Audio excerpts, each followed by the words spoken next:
First umbilical tower there separating from the booster.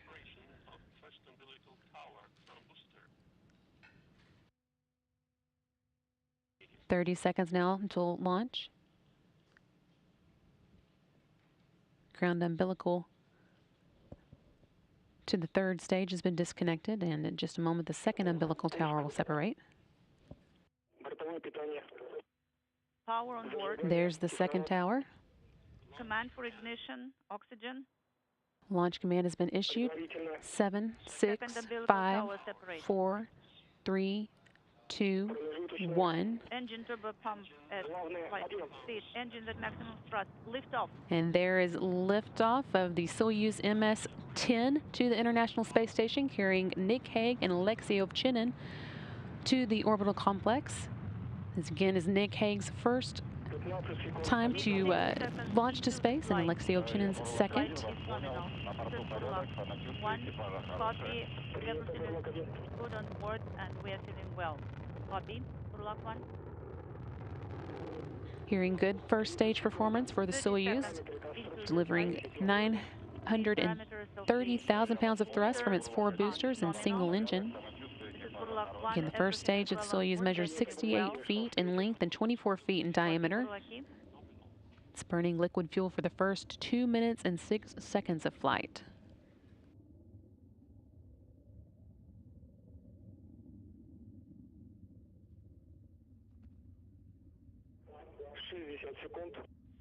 Seconds into the flight. The pressure in the chamber is nominal. Burlak 1, copy. Everything is well on board. They're feeling well. Thank you. Copy. Everything proceeding as intended for today's flight. Now just a little over a minute into it. The velocity of the Soyuz is about 1,100 miles per hour.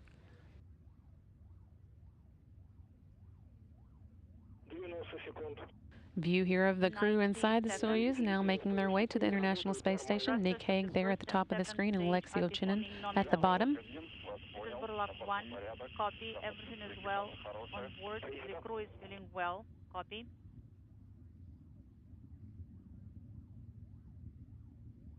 View here of the Soyuz making its way into space. Everything looking good, proceeding nominally. Inaudible. And we have the escape tower for the Soyuz now jettisoned.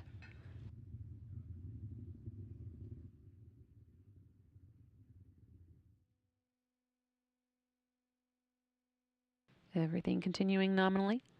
4 strap-on boosters have been jettisoned, and they've completed their job, dropped away at an altitude of 28 statute miles. Soyuz traveling about 3,350 miles an hour.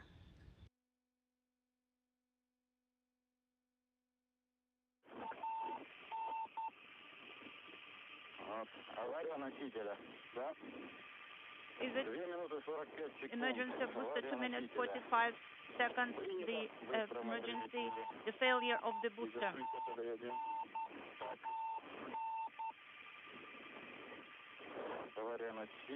Failure of the booster.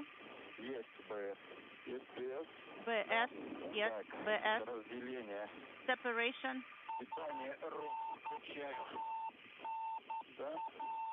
Enable power.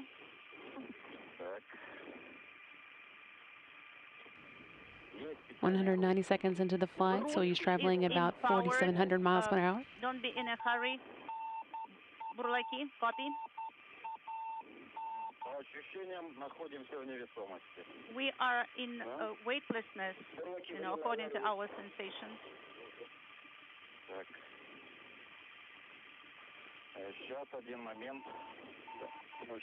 Stand by.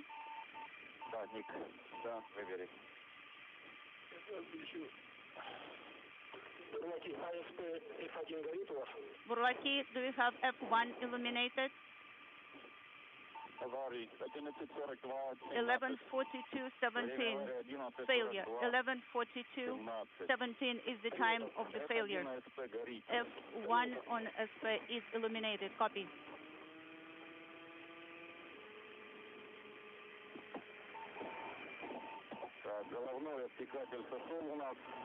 His shroud is separated. The crew is feeling well. Everything is well on board. We have routes in our hands, and the power is on. Copy. So what are the recommendations of the ground? What about the separation? Did the separation go through? Yes, it did. 11:42:55. Burlaki, did you deactivate Rus power? No. Did you activate the Rus power? Yes, the Rus power is on. ON. Now, please send BS command. Ballistic descent command is sent from Rus controller. Copy. 11:45:30. BS has been sent. We have the indicator illuminated.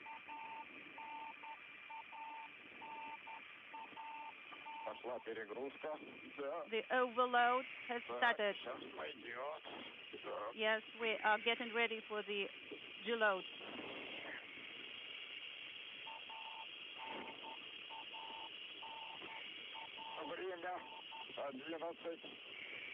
Time 12:46. Deload is 6.7. Copy.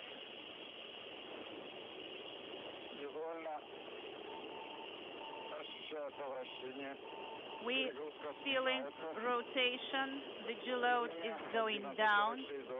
18:46:20. Deload is 272 and going down.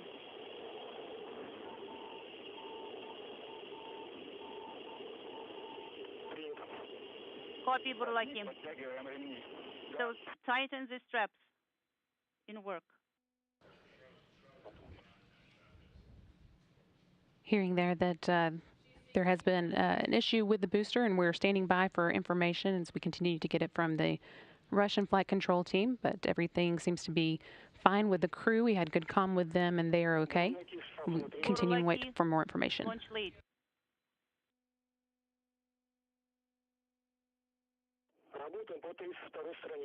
Let's go to page 32, 32.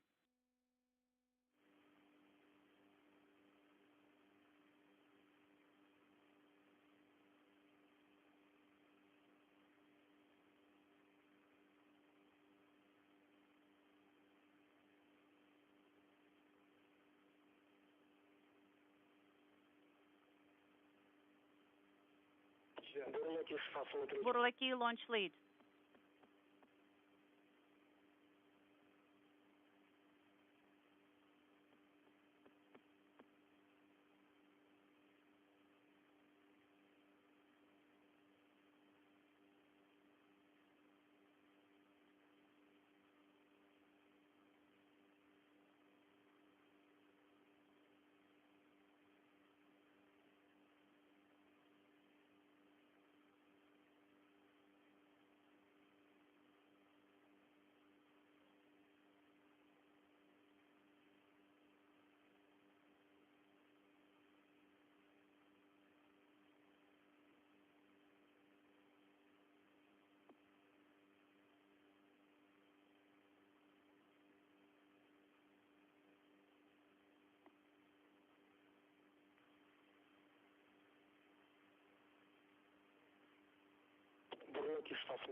Burlaki, launch lead.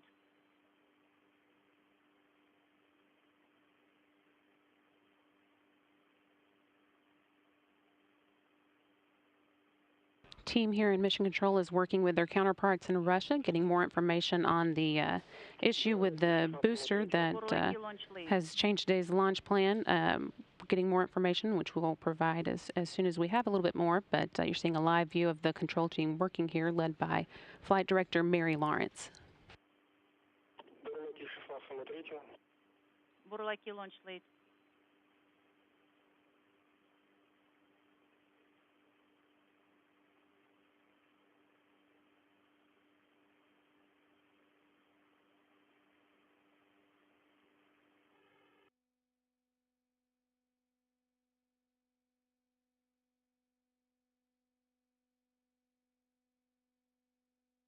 Burlaki launch lead.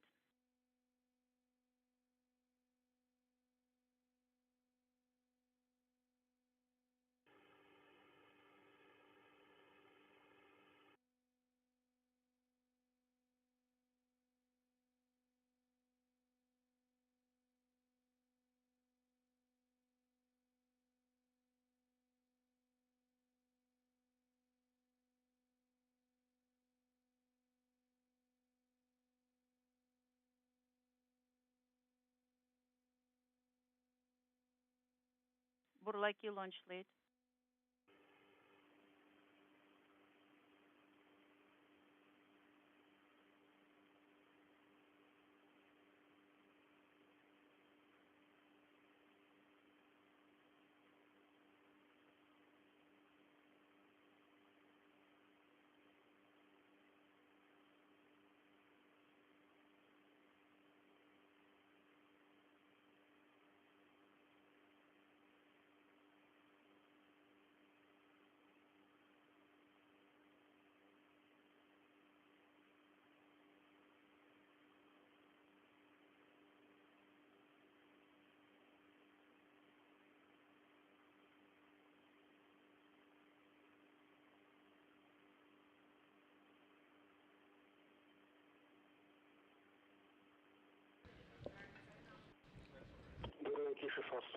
Burlaki launch lead.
Continuing to see here a live view from the Mission Control Center here in Houston, where the team was following along with today's Soyuz MS-10 launch.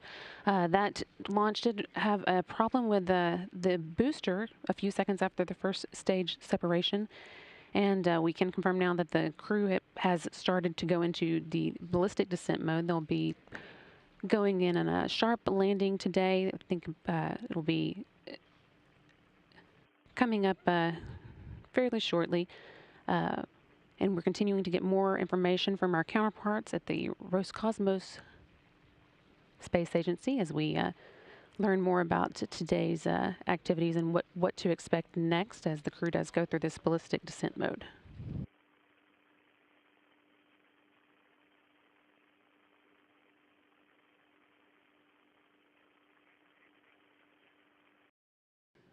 This is Mission Control Houston. The search and rescue forces who took off at 3:55 a.m. Central Time from Baikonur expected to reach the area where the Soyuz MS-10 descended at about an hour and a half later, so we're about 30 minutes into that flight. We are hearing already that the forces are in contact with Nick Hague and Alexey Ovchinin on board the Soyuz, and